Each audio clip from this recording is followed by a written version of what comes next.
above all, when we come together, we will be part of the creation of an almost touchable and definitely breathable distinctive energy source, which is at the heart of the Paralympic movement, and it's what we call the Paralympic spirit. You will see that we are all people of one world. Of America.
شكرا للسيد غريغ سبنسر على هذه المحاضرة القيمة، والتي ربما ستشجعنا نحن كإعلاميين للاستثمار في الرياضة من جديد.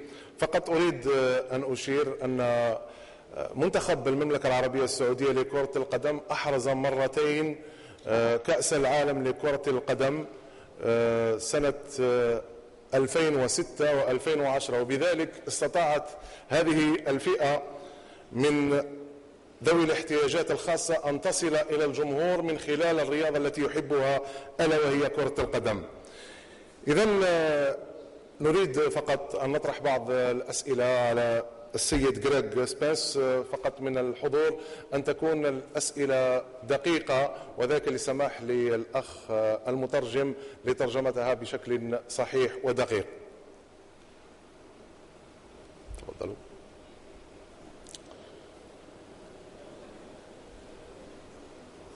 هل من سؤال؟ تفضل.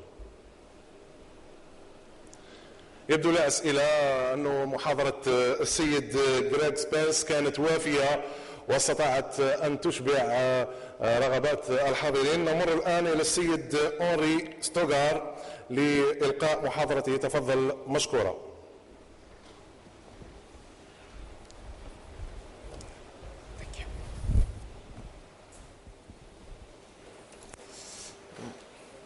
شكرا.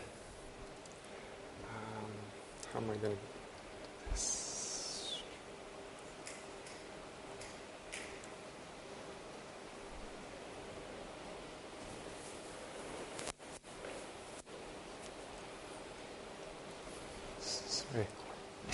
Sorry, I'm not sure how to get it out. Yes, that's it.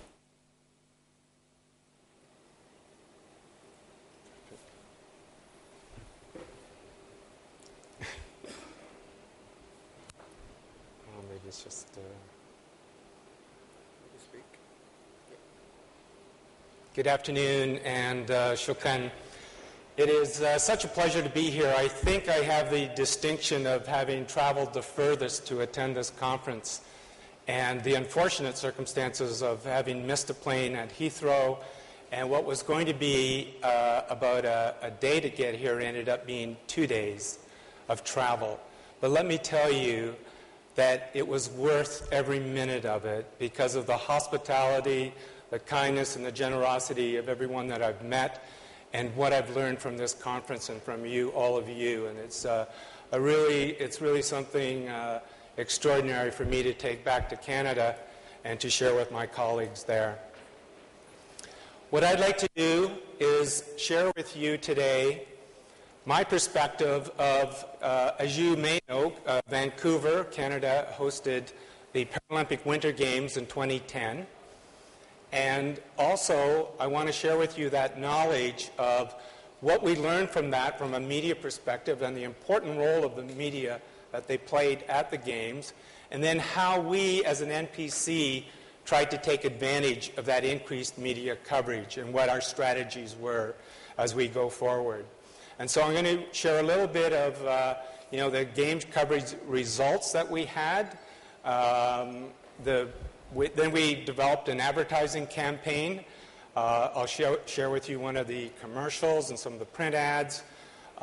We also asked our media to donate time to play the commercials that you will see shortly. And I'll give you an overview of that.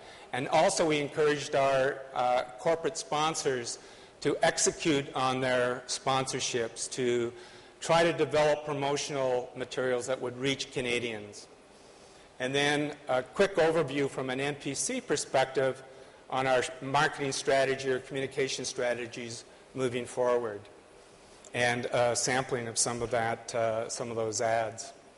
So before the Games started in 2010, in Canada, we had very, very low public awareness. Hardly anybody knows of our brand, knows our athletes, knows the team, know that we exist. Low website visitors. Our Facebook had about 1,000 followers, and literally we did not own any communications or media properties or rights. We did not have the rights to photographs. We didn't have any video material. So it was pretty dismal being at the Canadian Paralympic Committee and trying to do a media strategy. When the Games came, and you saw a little bit of that in Greg's coverage, one of the networks in Canada broadcast 65 hours of coverage, which perhaps by international standards is not a lot, but let me tell you that's 64 hours more than we ever received before. And so here are some of the numbers, opening ceremonies, closing ceremonies, and these are good results in a country of 33 million people. This is good TV audiences in both French and English. So 165 Canadian media were accredited to go to the Games and report on it. This has never, ever happened in Canada before. There were 65 hours of television that I mentioned. We developed a very close working relationship with the Olympic Broadcast Consortium. They did a lot of extra things for us in terms of promotion. And we went, in the whole previous year before the Games, we had 25 million media impressions. During the Games, we had between 13 and 27 million media impressions a day. So you can see the significant change that occurred by just hosting a Games of that magnitude. And I did a public opinion poll shortly after the Games, and we had previously had numbers in 18, 19 Canadians would know of the Paralympics, and now 43% of Canadians strongly agree that the Paralympics are one of the best showcases of the power of human spirit. So these are sample media coverage that we received during the Games. This is the front page of different media across Canada.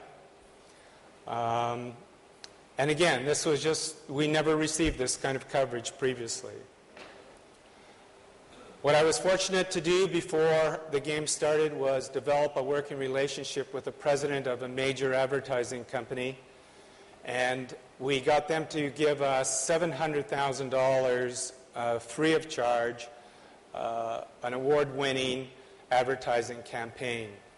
That campaign generated 40 media stories and 7 million media impressions.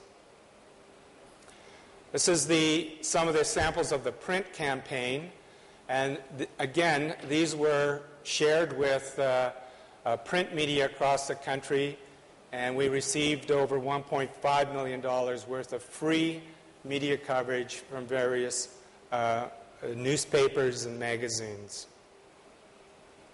If you could play the first video.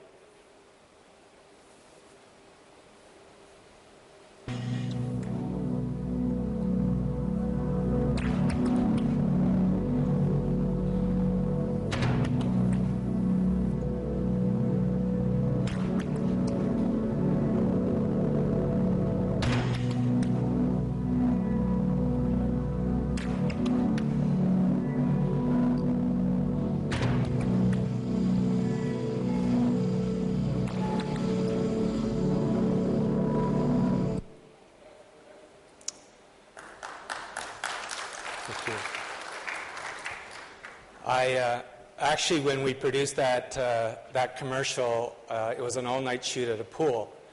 And I was with the director. We worked on it throughout the evening till early morning. And then about 2 weeks later, he called me and he said, "Henry, we're going to play this commercial backwards." And I refused. I told him, "No, you can't. That's impossible. We just spent all this time and resources." But you can see the power of it played in a different way. And again, that was donated to us by the advertising agency and media crew, and then we got the time on air donated to us as well. Now, this is a company called Pfizer, and they're major sponsors of the Canadian Paralympic team for over 15 years. And they produce this Kids of Courage booklet because we need in Canada to educate our youth about people with disability and to be able to inform them of both the Paralympics and the ability of people who have an unfortunate accident or a congenital disease. So over 50,000 booklets were distributed to elementary schools, charities, and children's hospitals across the country by Pfizer. They also hired 2 or 3 Paralympians and promoted this book on media all across the country and had an extraordinary success with it. Again, Pfizer helped us with some online fundraising, and if you click this video online, they donated $5 to the Canadian Paralympic team, and we got $50,000 from that promotion. Our media strategy as we move forward and try to leverage the coverage from the games is really to become the best storytellers in sport. So, Craig, I'm delighted that I'm on message here with your sage advice from the IPC. We realize that the Paralympians are our greatest asset. Their bios, their stories, their vignettes, this is the most powerful thing that we can convey to the public. Creating media assets. So because we didn't have anything, we went out and worked with our broadcast network and produced 20 profiles of athletes for social media, the television commercials, documentaries for rehab centers, documentaries for the educational market. We've developed web and social media, obviously, build relationships with our media partners. So we're going out, and I'm doing, along with athletes and other people in the organization, we're doing national tours, meeting with all the editors of newspapers, magazines, the sport journalists, and building a personal relationship as well as trying to achieve increased coverage. We leveraged our home games by doing a whole one-year anniversary campaign with contests, awards, and videos. We've got a whole new advertising campaign that includes television and print, but we expanded to outdoor media, transit as well. We're trying to create what Greg was talking about earlier, that whole concept of the star athlete, to build that following. And it's really for the benefit of the whole team and the entire organization. We're developing a broadcast strategy. Hopefully, we will be the new Brazil, and the UAE will be the new Brazil in a few years. And CPC programs. We've got a lot of new programs that we've developed, sport demonstrations, ambassadors, people speaking across the country, whether it be at schools. They're throwing the first ball at the baseball games, they're dropping the puck at hockey games, our Paralympians, and getting so much coverage. Becoming the best storytellers in sport, our strategy is to talk a little bit about the disability, the training, the competition, the triumph, and the recap. And we've just starting to launch a whole series of these programs. As I mentioned before, we have 20 Paralympic athlete vignettes. I'll share with you a couple of them. We've got documentaries, the Vancouver highlight video. We've got a London's Calling promotional video, print ads, posters. We've got a winning memory book of the games, website, and many different social media activities. So if you could play the second and third video, please.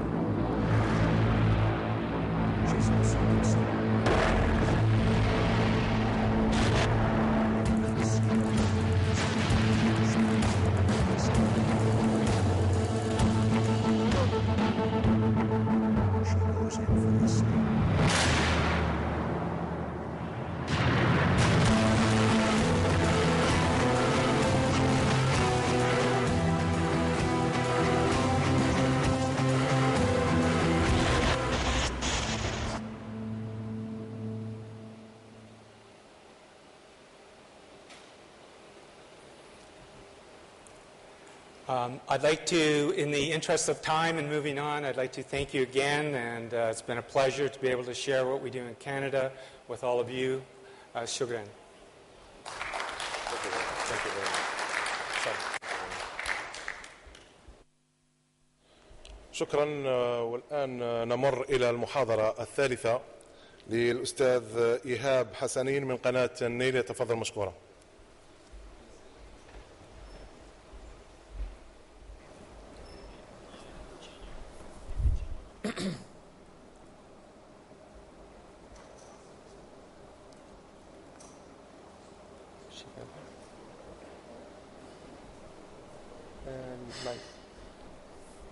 كان في هنا نسيت بيطلع نسيت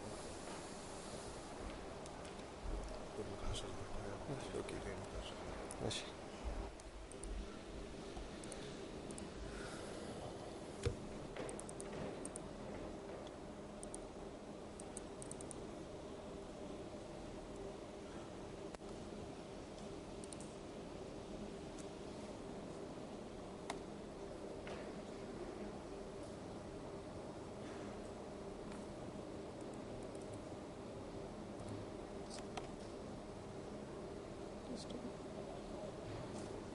Okay. Okay. Okay. Let it. Yes, I know. Okay. Here no sound. Here no sound. On the video. Yes, I know. Sound or not? Okay. صباح الخير. أولا بشكر حضراتكم وبشكر اللجنة المنظمة اللي دعوتنا في هذا المؤتمر، مؤتمر الإمارات الدولي لرياضة المعاقين. اللي أعتقد أن هو يعتبر نقلة إن شاء الله عن رياضات المعاقين. أولا أعرفكم بنفسي، أنا إيهاب حسنين، لاعب أولمبي سابق، اشتركت في دورتين أولمبيتين في الكرة الطائرة سنة 88 وسنة 92، وكان من أطماعي أو من تمنياتي أن يكون في تغطية إعلامية سابقا. يعني على أيامنا ما كانش في حد بيكتب عن رياضات المعاقين أو بيكون في برنامج لرياضات المعاقين لنشر هذا النشاط. والحمد لله بعد ما اعتزلت ربنا ساعدني وأصبحت الآن أعمل برنامج أسبوعي في قناة النايل سبورت. هدف هذا البرنامج نشر وإلقاء الضوء على هذه الفئة المتميزة من رياضات المعاقين، وأبين أن هؤلاء الأبطال ليس معاقين. أولا الكمال لله وحده، لكن كل واحد عنده طاقة. فلما بجي أطلق هذه البرنامج على هؤلاء الأبطال وأجيب نموذج ونماذج من هؤلاء الأبطال، بيساعد على نشر رياضات المعاقين في الدول العربية. على سبيل المثال طبعا عادة بيكون في أي واحد عنده ابن معاق، إذا كان معاق حركي أو إعاقة ذهنية، فزي ما يكون يتحرج يسيبه في البيت. لكن لما يتفرج على إن هذا البطل بيكون في برنامج خاص ليه، فده بيشجع أولياء الأمور على إطلاق هذه الأبطال ويقول إحنا عندنا نجم بطل. أنا على سبيل المثال معايا حلقة عملتها في النيل لرياضة مع بطل من أبطال المعاقين ذهنيا. عدد البعثة 82. ده بطل من المعاقين ذهنيا.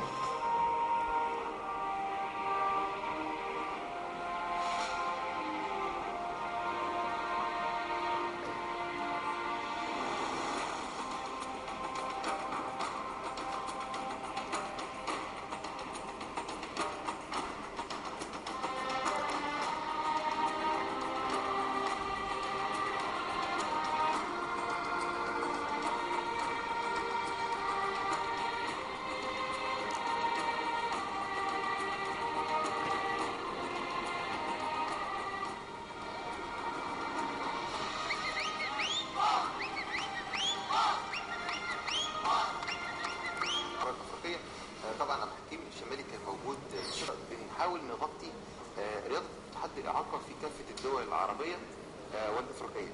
وطبعا كان متواجد الأستاذ خالد الرجيبي اللي هو رئيس الثورة كمان السينس المقيدين في سوريا، وعدد الميداليات اللي حصل عليها المنتخب المصري. بس موجودة فأكيد حصلت طبعا على نفسك. هذا هو اللاعب معتز. بديت بتلعب في نادي ايه؟ في نادي سبورتنج اسكندرية. بديت وانا كنت صغير ببدأ اتمرن سباحة. أول حاجة وانا كنت صغير كنت بتمرن مع مصطفى الجبلي. برايفت عادي. ماشي. نزلت معاه في الغويط اتمرن معاه 10 سنين. ده طبعا لاعب معاق ذهني وبيحكي قصة ازاي اصبح بطل. بديت خلاص كبرت، بديت بقى اتمرن مع الفرقة التانية بتوع السباحة. ولا تتخيلوا رد فعل هذه الحلقة على الأسرة بتاعته. عشان السباحة دي وان هو ازاي بيتفاعل معانا وبيكلمنا. وانا كنت صغير من صغرك بتحب السباحة؟ فعلا انا كنت بحب السباحة عشان جسمي بدأ يكون يستفيد، عشان جسمي بدأ يتملى عضلات وبقيت كمان السباحة والنادي. وانا بقيت احب السباحة عشان ابسط ممتازات حققت ميداليات السباحة. هو رد فعل الناس على هذا البطل ان كان في البيت بتاعه او الشارع بتاعه مش معروف. أول لما ظهرت هذه الحلقة كل الناس بدأوا يدور على معتز اللي هو في المنطقة أو في البيت، وكانت الأسرة لا تتخيلوا رد فعل الأسرة على هذا البطل. فده يعني نموذج من نماذج الأبطال من متحدي الإعاقة. يعني تعرف أنت تلعب باك وبريست وتتابع. نكتفي بهذا القدر من هذه النماذج الشيقة من المعاقين. بالنسبة للإعلام وعلاقته برياضة المعاقين، أولا